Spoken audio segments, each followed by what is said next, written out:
how the others must see if they are. I'm much too fast to take that test. Changes, turn and face the strange changes. It was once said that not every change is an improvement, but every improvement is a change. Does that make sense to you? No? Well, how about this one? What would our chairs look like if our knees bent in the opposite direction? Okay, that makes the first saying a lot more sensical, doesn't it?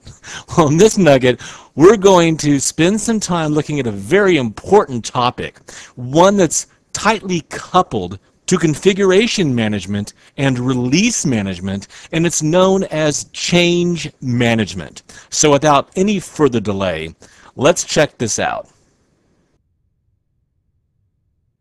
In this nugget from the ITIL series on change management, we're going to look at 4 topics. First of all, we'll explore change management in a nutshell. Then, we'll look at some key terminology of change management. This is all part of the service transition area of the ITIL. As a matter of fact, if you were going to go through one of the ITIL books, you would find most of this information in the service transition book. We'll also look at change management actions, and then finally, the role of the change manager.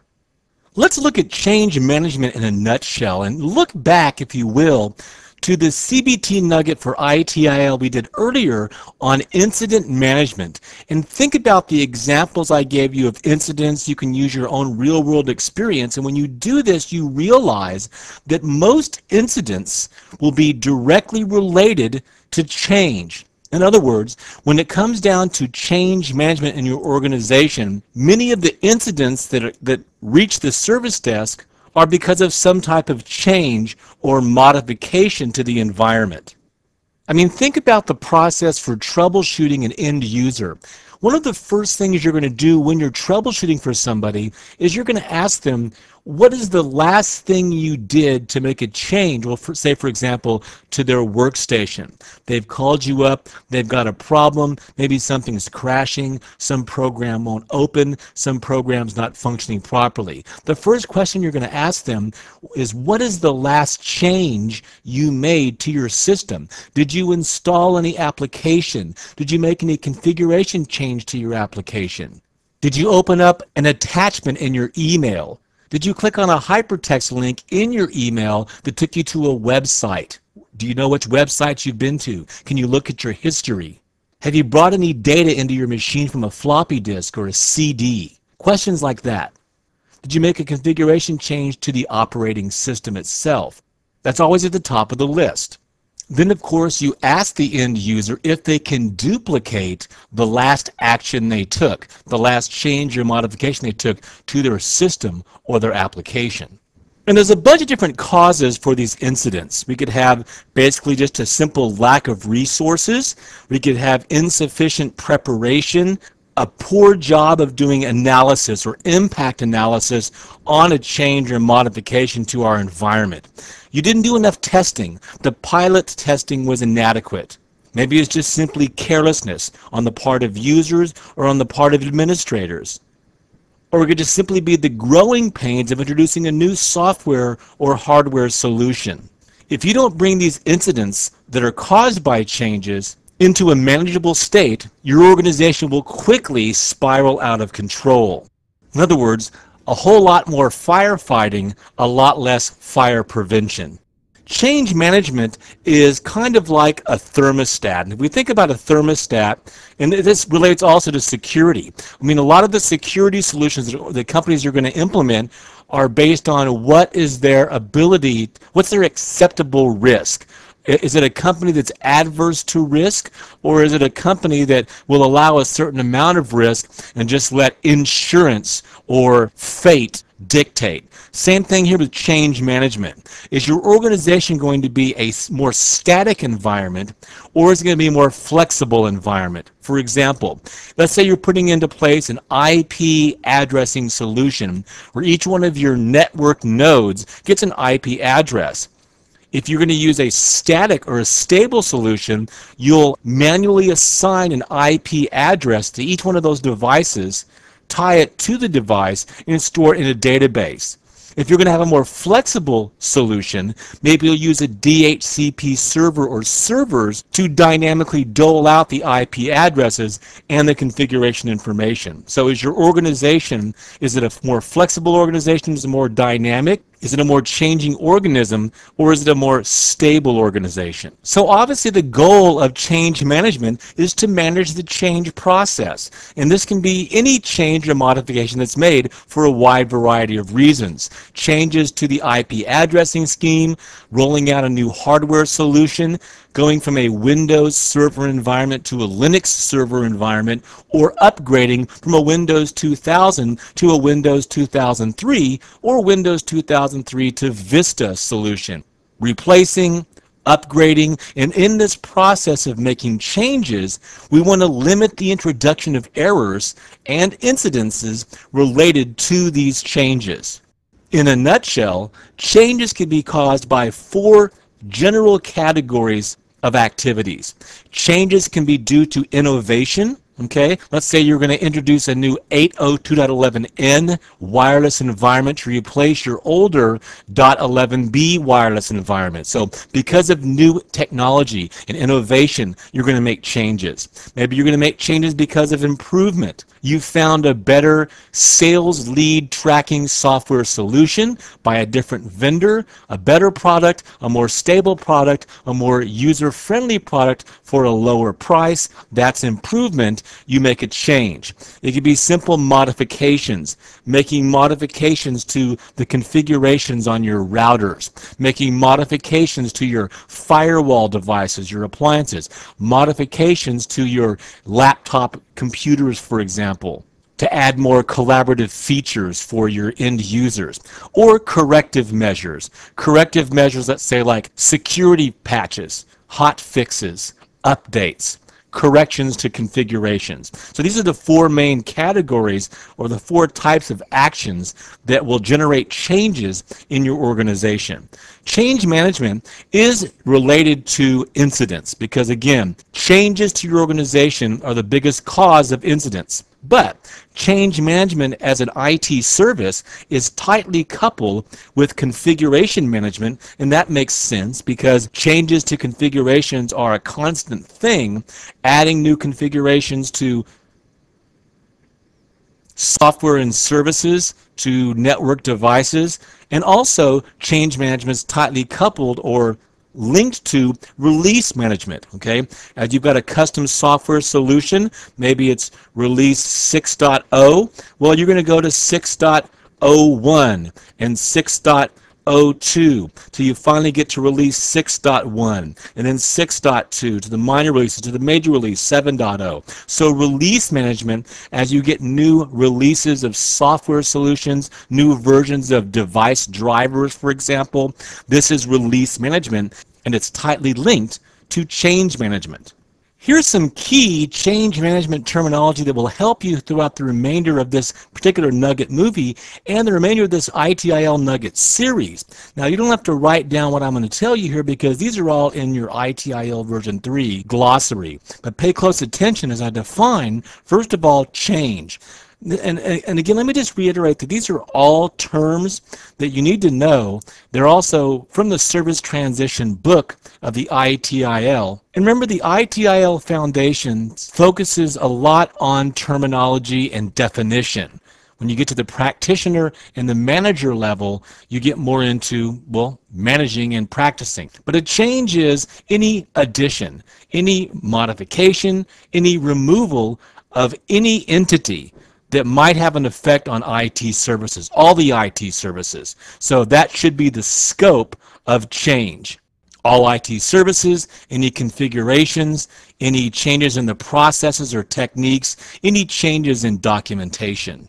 A change case, this is what we use to predict what kind of impact a proposed change is going to have on our environment. So a change case would lay out different situations, different scenarios that would lead to determinations or clarification of the scope of the changes that our board is proposing. This is also going to be used in our cost-benefit analysis.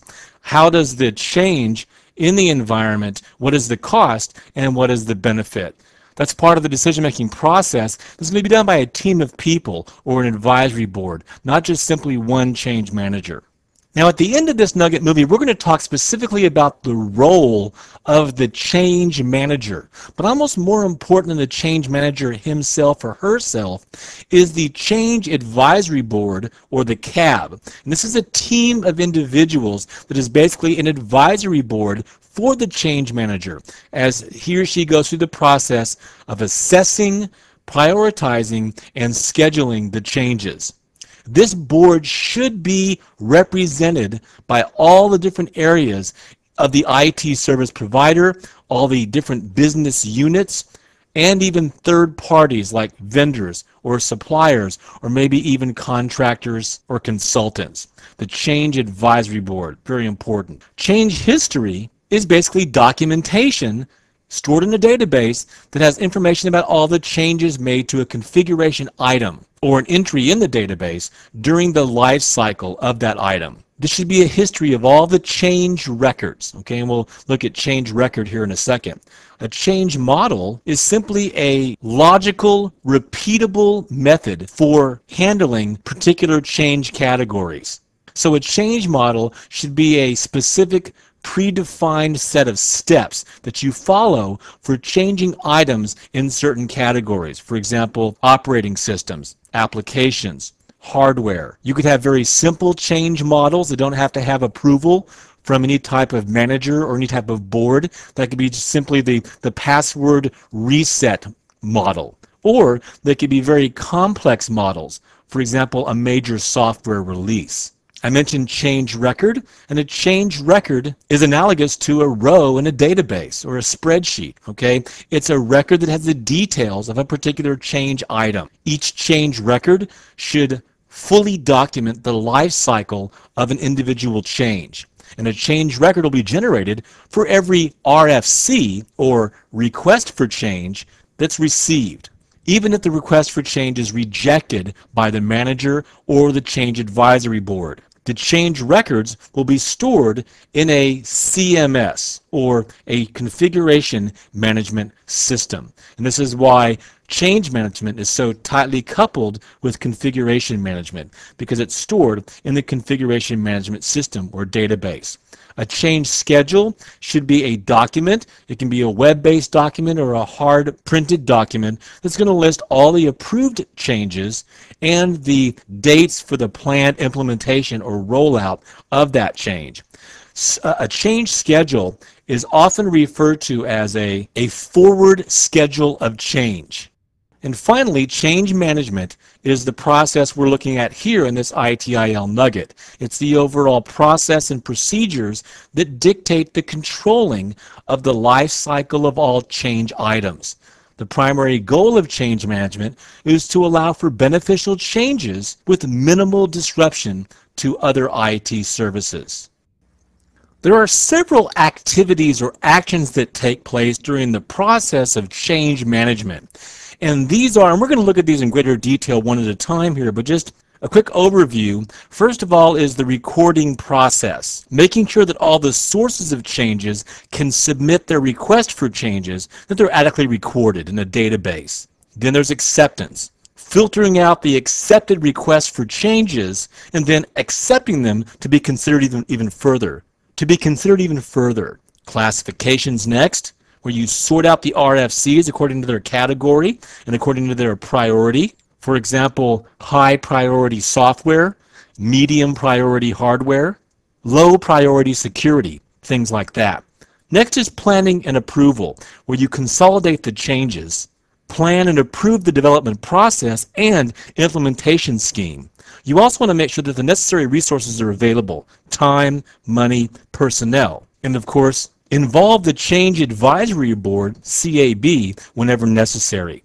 Next is coordination, coordinating the construction, the pilot testing, and the rollout of the change. And then finally, the evaluation process, where you look back and you determine if the change was successful, did it meet its expected goal, and draw conclusions and learn lessons how you can improve the process. These are the 6 steps. Let's take a look at these one at a time in greater detail. You know, regardless of whatever open standard you're dealing with, whether it's CISSP or the CISA or many of the others that deal with kind of open standard development processes, they're all going to focus on documentation. Document, document, document. So the first thing we're going to look at here in this process is that all of our requests for change will be logged or recorded into some type of database. Along with that particular entry for that change item or change instance will be a reference number of a known error if it applies. So if the change is related to a known error, we're going to have that referencing there in the database. It may not be, and if it's not, you won't have that number. Also, routine changes or standard changes, for example, like a password update or changing the name of a software package or changing the name of an object, will not generate a request for change, okay? That also includes service requests. So standard service requests are not going to be assessed by change management. Those are dealt with by incident management and the service desk. Now, where do these RFCs come from? Who generates them? Well, problem management. That's one of the key areas that's going to, the key IT service areas that's going to generate requests for change. Problem management, other IT staff members, your coworkers, customers, end users, power users. They may be generated by legislation, maybe HIPAA legislation or Sarbanes-Oxley, also known as Sarbox legislation, and mandates from the government are going to generate requests for change. Maybe from a vendor or a supplier who's making modification or changes or upgrades or updates to their software or their hardware or their device drivers. It could be based on a project. Maybe you've got a project and they could lead to a number of changes. This will also tie into project management, which will coordinate with change management the particular processes, like service level agreements, capacity management, things like that. Now, we're going to record these in a log, and what should the log contain? And again, this will just be an entry in a database. It could contain a unique ID for the request for change, so there should be a unique identifier. You may also have, if applicable, a cross-referenced known error or problem number. That's what we talked about right up here on the first bullet point. A description of the RFC, a reason for the change, any information based on versioning, the current version and the new versioning number or the new versioning identifier, information about the individual submitting the change, maybe a name, a location, a department, a telephone number of that person, a submission date, a date stamp, an estimated time frame for implementing that change, and what resource allocations are projected as necessary to have that change made possible. These are all things that should be recorded according to ITIL standard change management.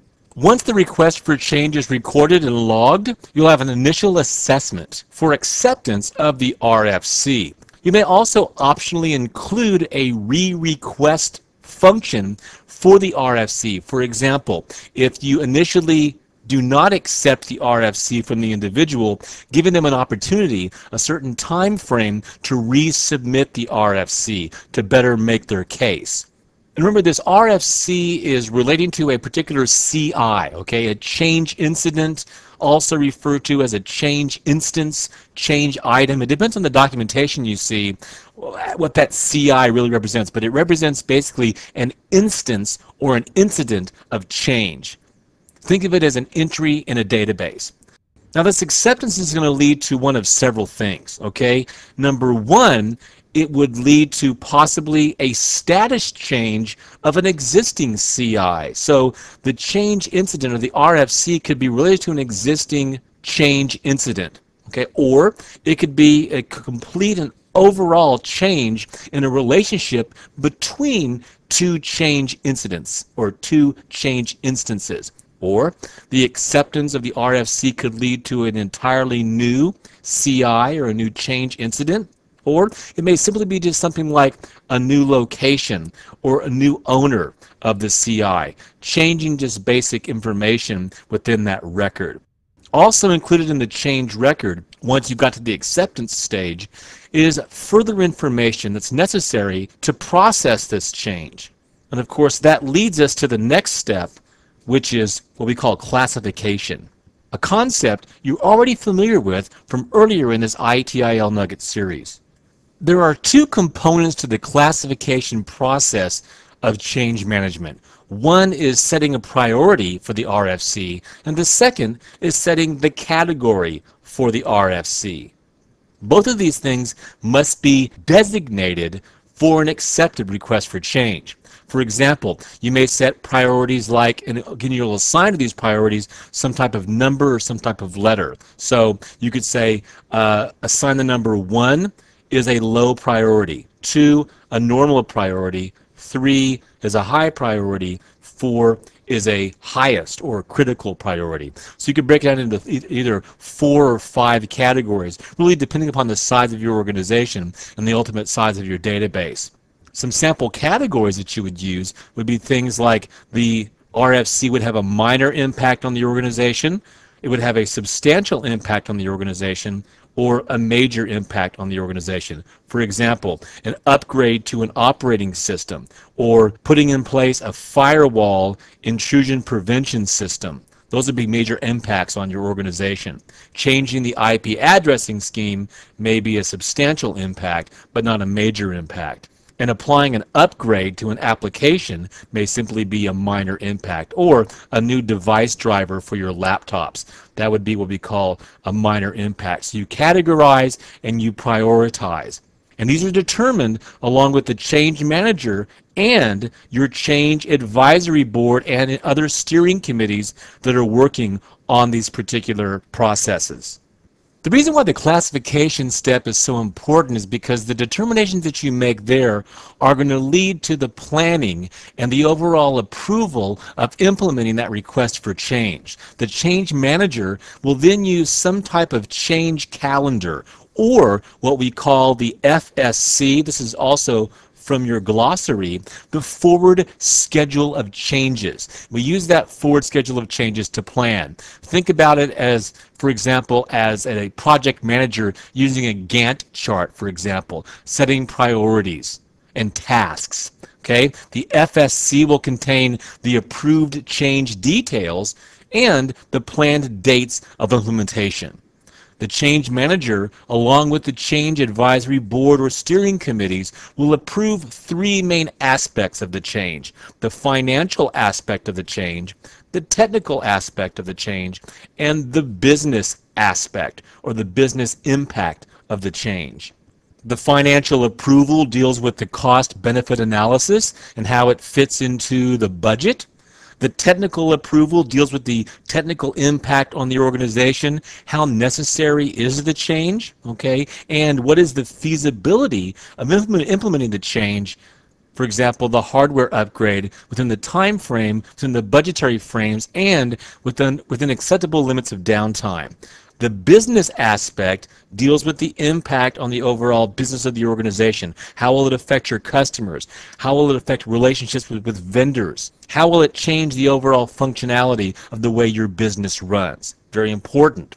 You also look at planning and approval process as estimating the impact and estimating the resources needed. This is all part of the planning and approval process. If you don't have the resources available in time, in money, in personnel, then you simply cannot put that RFC into action. Other contingencies may have to take place, or you may have to wait till a later time to implement this change. This may actually tie into an overall organizational policy that your company has. Maybe you have actually areas of your security policy or your written corporate policy that talks about how your company deals with change. This could be called a change policy. The next action of change management is coordination. This is where the approved changes go to the individual specialist, the product specialist, the networking specialist, the network administrators, possibly developers and designers, the people who construct and integrate changes in the organization.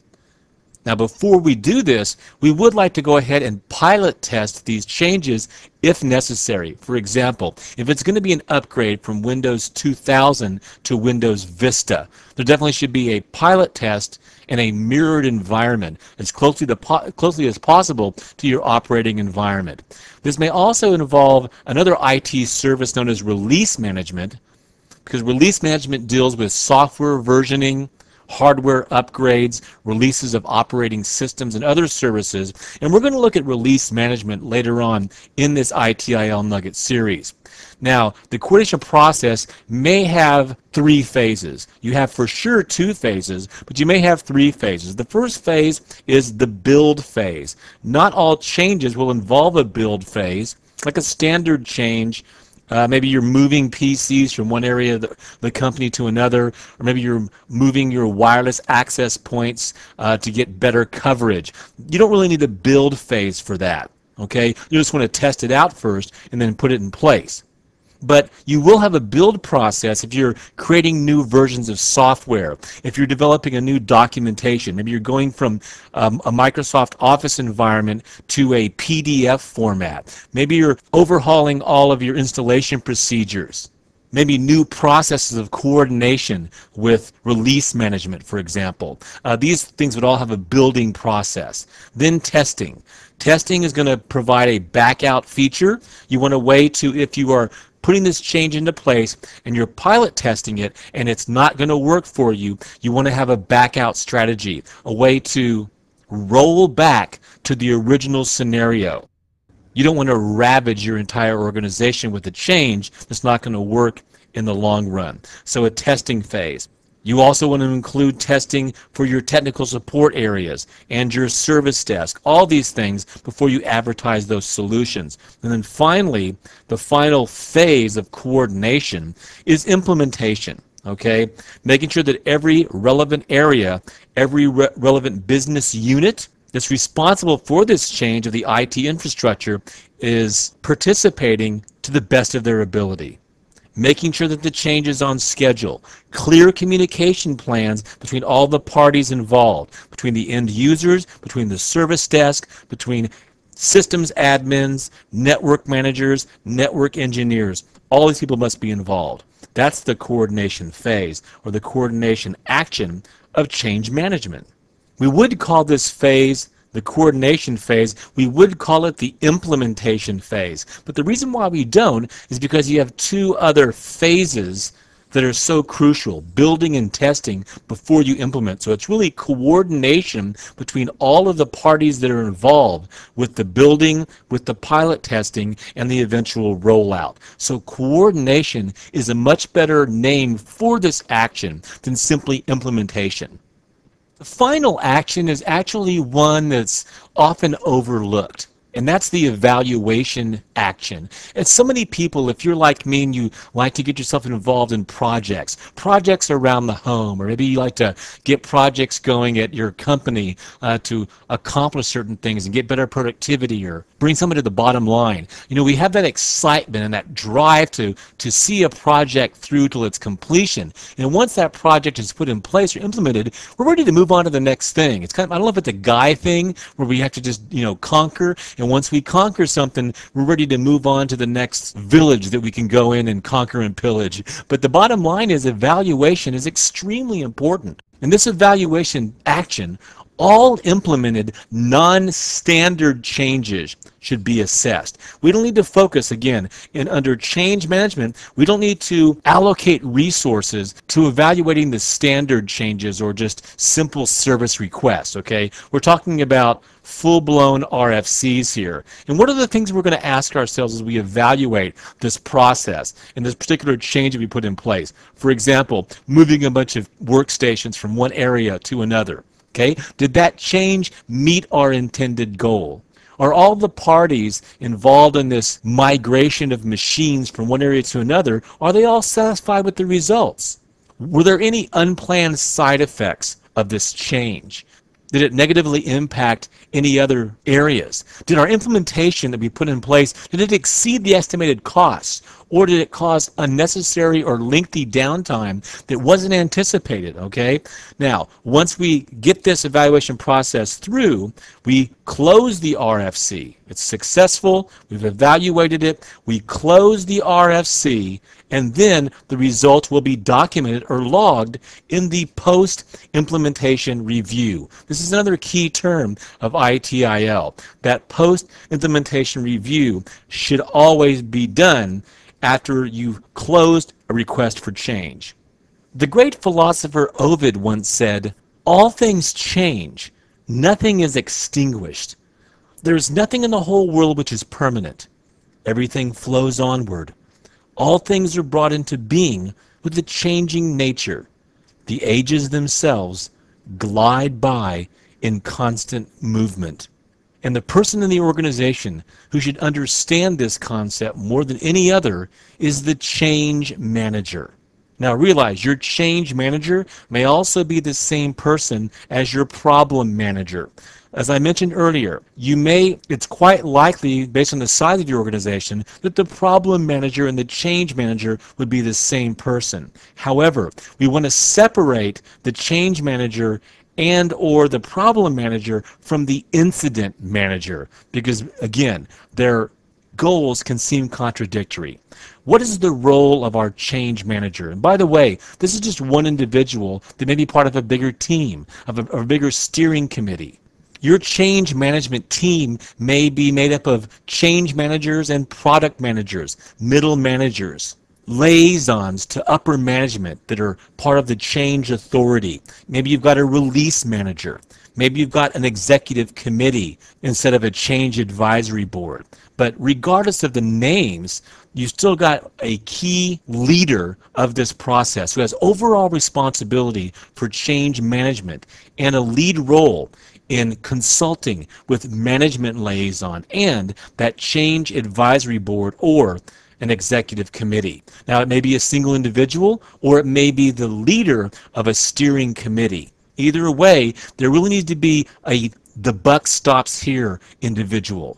The man or woman who's in charge of reaching all of the change management goals and developing a method of ensuring effectiveness and efficiency. Somebody with at least an ITIL foundations, preferably a practitioner or a manager of the ITIL. This person is going to define the scope of change management for your organization, for your business, and all the associated processes. They'll be able to delineate the actual change management process from incident management and release management and problem management, and to be able to compartmentalize and modularize these functions and these services. They're going to receive logs, okay? They may be the ones prioritizing and categorizing the RFCs. They'll be the person to convene the change advisory board to review especially critical RFCs. And they'll be the ones to submit CAB recommendations to possibly stakeholders, maybe a CIO or other liaison to upper management. So the change manager is an extremely important person. And you know what? His or her title may not even be change manager. It may be a product manager or a project manager, or it may be a vice president. Regardless, the role is still the same. In this very important ITIL nugget on change management, we covered 4 key knowledge areas. First of all, we looked at change management in a nutshell. Then, some key terminology on change management. We looked at the change management actions: recording, acceptance, classification, planning and approval, coordination, and evaluation. And then finally, the change manager role. I hope this CBT nugget has been informative for you. I want to thank you for viewing. We'll see you in the next movie. Take it easy. How the others must see the faker. I'm much too fast to take that test. Change it, turn and face the strain.